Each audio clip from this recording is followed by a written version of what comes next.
প্রিয় দেশবাসী, ভোটাররাও দেখছেন যে কিভাবে ইন্ডি জোটের লোকজন নিজেদের স্বার্থের জন্য, নিজেদের দুর্নীতিকে বাঁচানোর জন্য আজ জোটবদ্ধ হয়েছে। আর এই কারণে খবর পাওয়া যাচ্ছে যে প্রথম দফায় ভোটাররা ইন্ডি জোটকে পুরোপুরিভাবে প্রত্যাখ্যান করেছে। কারণ ভোটাররা যখন ভোট দিতে যান তখন ভাবেন যে আরে, ইন্ডি জোটের লোকজন বলবেন তো দেশ কার হাতে দিতে চান তারা, কোনো একজনের কথা তো বলুন। এত বড় একটা দেশ আমরা কার হাতে তুলে দেব, কিছু তো বলুন। বলতেই পারছেন না।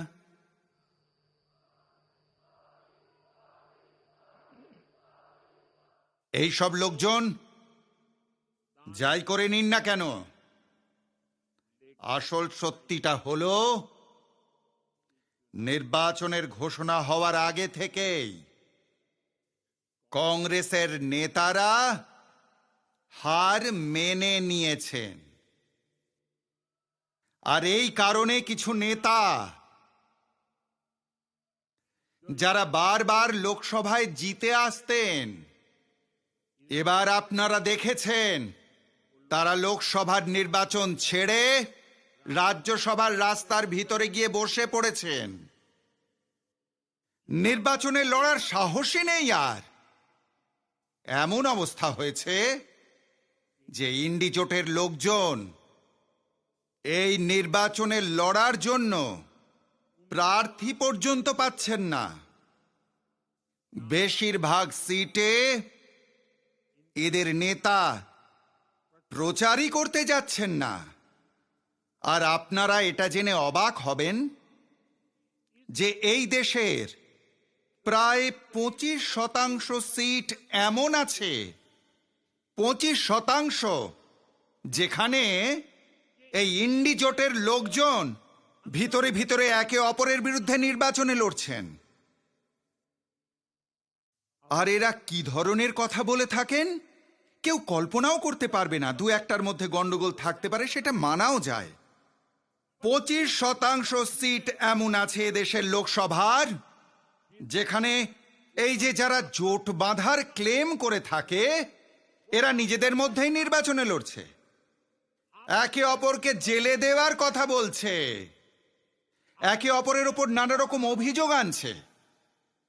এরকম লোকজনের ওপর ভরসা করা যায় কি? এরকম লোকজনের ওপর ভরসা করা যায় যারা নিজেদের মধ্যেই ভরসা রাখতে পারে না? তাদের ওপরে আপনারা ভরসা করতে পারেন কি? এ দেশ ভরসা করতে পারে? যারা আজ একসাথে থাকা সত্ত্বেও 25% সিটে লড়াই করে, তারা যদি পার্লামেন্টে কিছু সিট পেয়ে যায় তখন ভিতরেও তারা ঝামেলা করবে।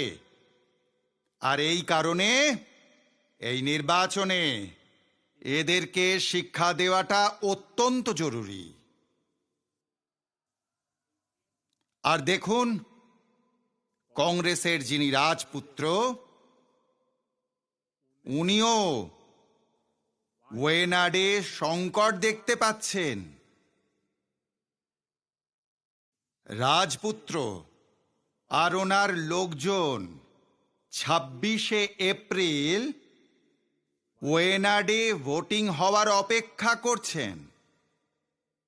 যেই না 26 তারিখে সেখানে ভোটিং শেষ হয়ে যাবে, এই রাজপুত্রের জন্য আরও একটি সুরক্ষিত সিট ঘোষণা করে দেবেন এরা, আর অন্য জায়গা থেকে একে ভোটে দাঁড় করাতে হবে। কারণ ওর জোটের সাথীরাও একে অপরকে গালাগালি করছে। গতকাল আপনারা ওর এক সাথী কেরলের মুখ্যমন্ত্রী যা এই রাজপুত্রকে বলেছেন, আমিও কখনো এমন ভাষা বলি না যেমনটা উনি বলেছেন নিজের সাথীকে। এই হাল হলো এদের। যেভাবে ওকে আমেথি থেকে পালাতে হয়েছে, আমেথি ছাড়তে হয়েছে, আপনারা জেনে রাখুন উনি ওয়েনাডো ছাড়বেন।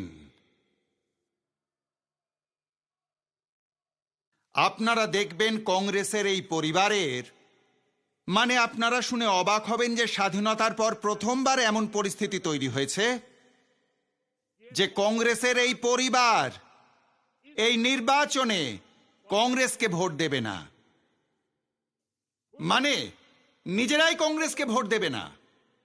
এই হাল এদের, কারণ ওরা যেখানে থাকে সেখানে কংগ্রেসের কোনো প্রার্থীই নেই।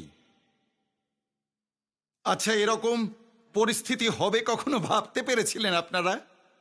মানে যে পরিবারের ভরসায় কংগ্রেস পার্টি চলে সেই পরিবার নিজেই কংগ্রেসকে ভোট দিতে পারবে না।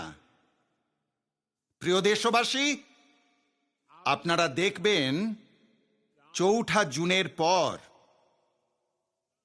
ইন্ডি জোট আজ যে ২৫% সিটে আলাদা আছে, নিজেদের মধ্যে লড়াই করছে, ৪ঠা জুনের পর এরা ১০০% একে অপরের নামে কাদা ছুঁড়তে শুরু করবে, একে অপরের ক্ষতি করার চেষ্টা করবে।